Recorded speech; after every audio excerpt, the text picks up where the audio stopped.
Bless those who curse you. Again, in action. That one regarding words, which are so important. The first phrase is about action. The second phrase about words. Pray for those who abuse you. Pray for those who hurt you. Do good, bless, pray. Nowhere in here does he say, feel spectacular about your enemies. Nor does he ever say, don't be angry about what's happening to you. Don't be mad when you're hurt. He never says that. He commands us to action. I think there are those blessed moments when we learn to love our enemies. I don't know exactly what that looks like. What I know is that we can do action like we see in the picture of Governor Christie and President Obama working together. They're not mortal enemies, but they are political enemies. They disagree with each other deeply, and they put it on hold so that they can help people. And while I was putting this sermon together, the weirdest little story came to mind. Weirdest little story. So, I was about 21, and I was driving up and down the East Coast all that summer. It was a hard summer for me. I wasn't quite sure where God wanted me and where I fit in. And it was very late at night, probably like 2 in the morning, and I'm driving on 95, and I see a toll booth ahead, and I thought, I'm broke, so very broke. And I rummaged through my car for 15 minutes, looking for something, didn't find a nickel. And I drive up to the toll booth, 2 in the morning, I'm like unshaven, unshowered, bags under my eyes, guy looks the same. And I said, I don't have any money. And he said, just go. Just go. He had every right to be upset with me. That's his job. You know, it counts against him. He had every right. But he said, just go. And it's a small example, but I'll never forget it. That it's just that kind of thing we're talking about here, jumping off the carousel of hurt and hurt back, offend and offend back. To say, just go. That's the sermon on the plain. Luke 6, 29 through 31. To the one who strikes you on the cheek, offer the other also, and from one who takes away your cloak, do not withhold your tunic either. Give to everyone who begs from you, and from one who takes away your goods. Do not demand them back. And as you wish that others would do to you, do so to them. And here we see Jesus getting specific. These sound like strange examples to us, because we're not first century Israelites living in an occupied land. There's a couple different examples here of what Roman soldiers could do to Israelites, what slave owners could do to their slaves. Slapping your slave was not a problem. It was considered part of culture. It was necessary violence. The necessary violence of culture to get things done. And there was a way that you did it. Someone demanding your coat was not a problem. At least it was not uncommon. A soldier could come up to you and just say, I like your coat, or I'm cold, give it to me. And you had to. It was just part of the rules. The necessary violence of that society. And if you look at Matthew, a soldier could come and say, here, carry my backpack, carry my gear, carry my sword, everything for a mile. And that was completely understood. That was just part of life. You wouldn't bat an eye. You just do it. It was one of their privileges as the ruling class. The difference comes here in the way we are told to react. Here Jesus is drawing out the values of the kingdom again. Slapping your slaves was very common. It was like whipping a horse, which is very sad. And it was done in a certain way. And I need Michael's help. Michael, come here. Okay. All right. I want you to, no, look at me. Face me. Okay? All right. Now you take your right hand and slap me with the back of your hand. Not too hard. Okay? Like that. Right? Yeah. Like that. Okay. Now, if I turn the other cheek, now slap me on the right side of my face with the right side of your hand. You can't. See? You can't do it. Thank you.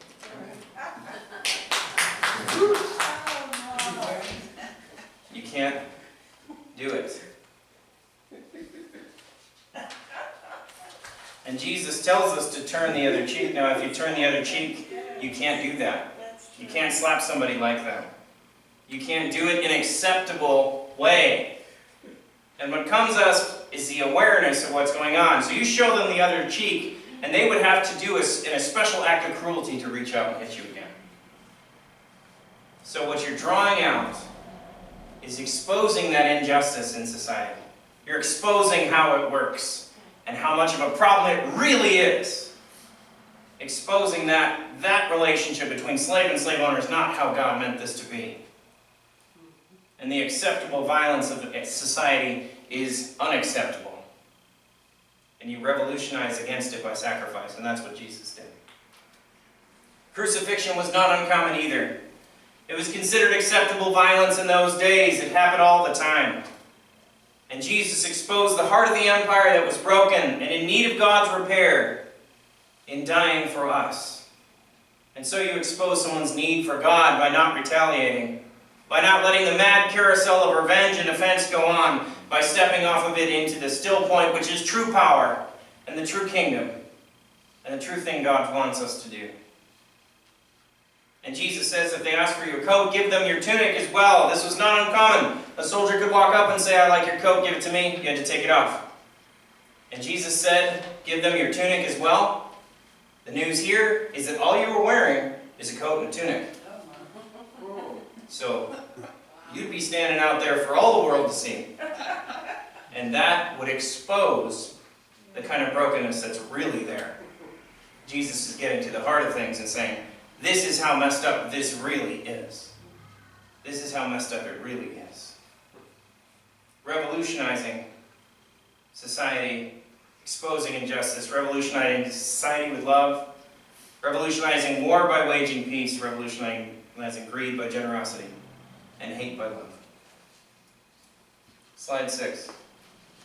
Luke 6:32 through 36. If you love those who love you, what benefit is that to you? For even sinners love those who love them. If you do good to those who do good to you, what benefit is that to you? For even sinners do the same. And if you lend to those from whom you expect to receive, what credit is that to you? Even sinners lend to sinners and give back the same amount. But love your enemies and do good. Lend expecting nothing in return, and your reward will be great, and you will be sons of the Most High. For he is kind to the ungrateful and the evil. Be merciful, even as your Father is merciful. So we see Jesus is after here. Off the Mad Carousel. Have you hurt me and I hurt you? I owe you, you owe me, you offend me, I devastate you. Even scratch my back and I'll scratch yours. The central problem in the human world, tit for tat, quid pro quo, off the carousel, into the still point. Before you react, before you give in to that impulse of what's in it for me, step away. We look at a great leader like Martin Luther King, whose campaign of non-reacting with strength for strength did more good for equality in our country than every riot and assassination in history. My favorite quote of his, darkness cannot drive out darkness, only light can do that. Hate cannot drive out hate, only love can do that. Stop the cycle. Throw the wrench in those bloody gears before they grind anyone else. Get off the mad carousel, and Dr. King, like our Lord, paid for that with his life. The resurrection is our reminder that the mad carousel will not take the day. The resurrection is the promise that death itself, the ultimate tit for tat, the ultimate revenge, will not triumph. And Jesus threw his own body in the grinding gears of sin to stop the cycle. And the mad carousel is destroyed. And we can get into that reality as well. 3 thoughts today to put in your pocket.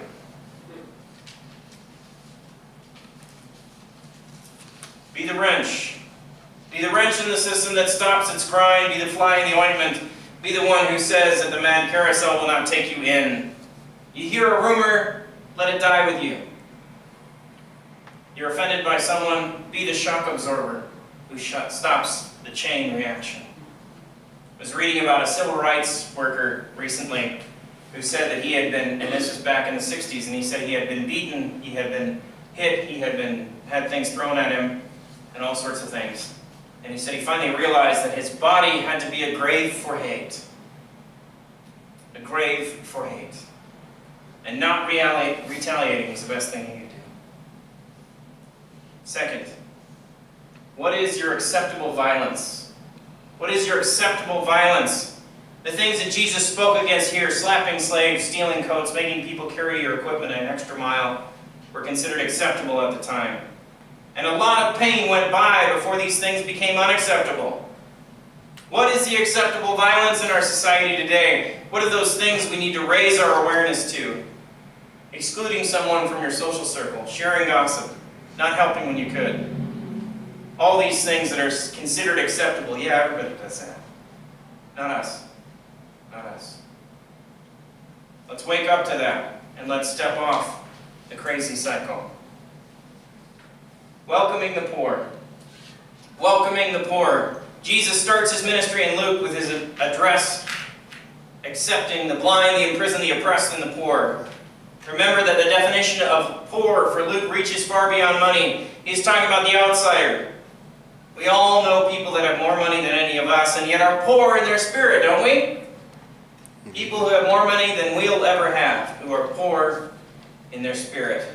They're poor in their hearts and they are sick with loneliness. How can we welcome these? How can we welcome those who don't look like they're supposed to? It's one of the great gifts of this church, and I know it will continue to bring strays to the door. So get ready. Wake up, church. Wake up to the constant cycle of give and take around you.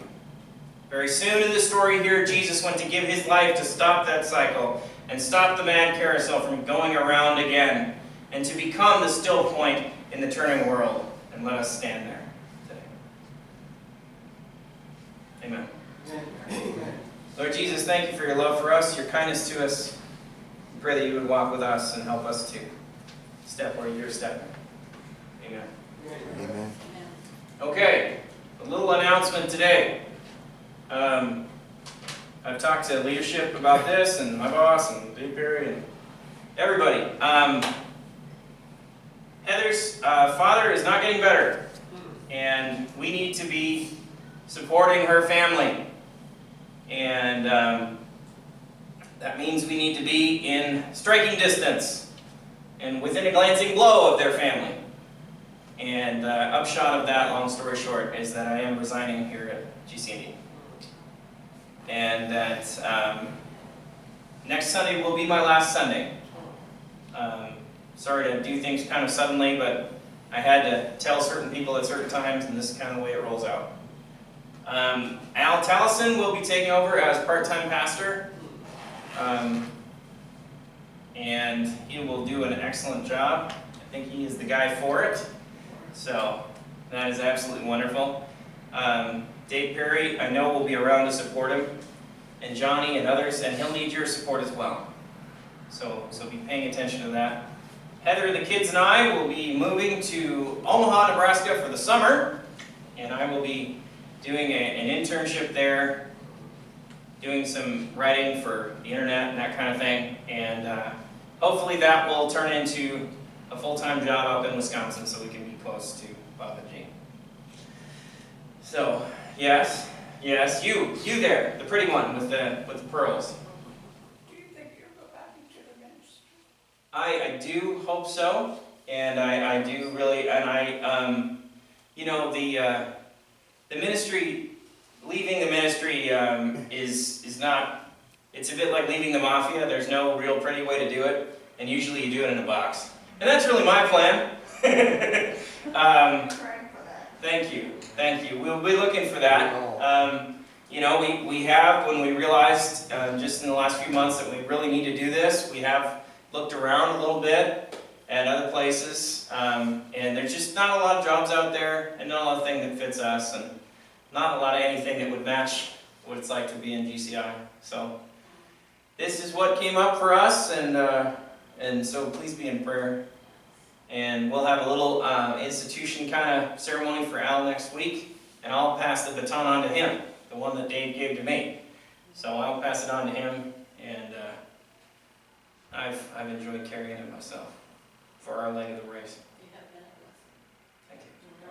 Thank you. Well, we've had a real good time. Yeah. So I'm gonna send out. I'll send out an email on the church email list because there's so many that are not here today. Yeah, feel free to talk with whoever you need to talk to about it. Don't worry about it. It's not.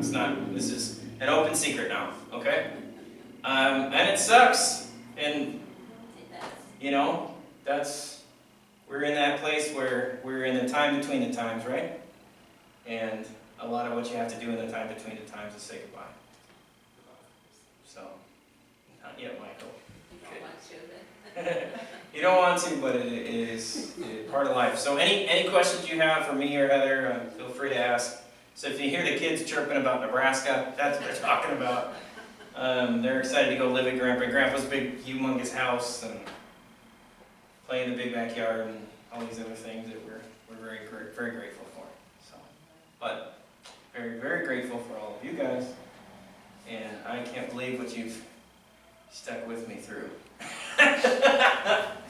So, grateful for that.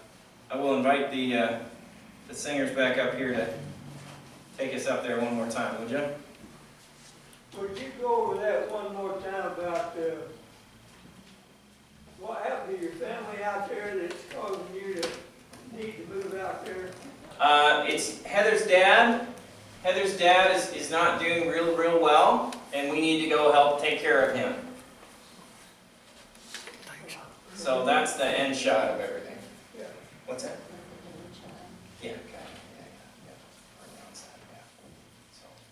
All right. Well, somebody turn my mic off before I start singing, because that won't be good for you.